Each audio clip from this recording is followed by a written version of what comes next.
کار عملی سربند آب یخیاخیل و یک کانال آب در ولسوالی برکی برک لوگر با حضور مسئولان محلی، عالمان دین و بزرگان قومی آغاز گردید.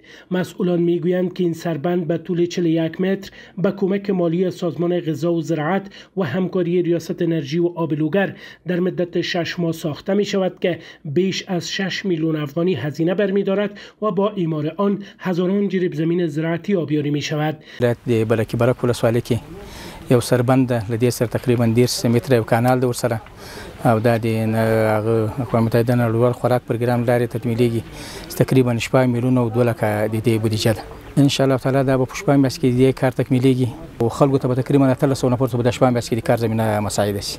از سوی دیگر باشندگان محل ضمن خرسندی از مسئولان امارت اسلامی ساخت این سربند و کانال آب را در جلوگیری از ضایعات آب زراعتیشان نهایت مهم می‌خوانند و خواهان سرعت بخشیدن در کار این پروژه شدند. موږ یو حیاتي پروژه ده. دغه باند لاندې تقریبا 1.5 زر جریب ځمکه لاندې ده. نو د خلکو زراعت پر سره پرمختګ وکړي او به کنټرول شي. د اوبو لګولو سیستم به اسانه شي. امارات اسلامی نه ډېر خوشاله یو چې دا باند موږ ته جوړ کړي د قانونو ته نورو ته دا ډېر لوی همکاري ده موږ سره. قابل ذکر است که هفته گذشته نیز به ارزش بیش از $100,000 امریکایی کار عملی یک سربند آب در ولسوالی چرخ لوگر آغاز گردید.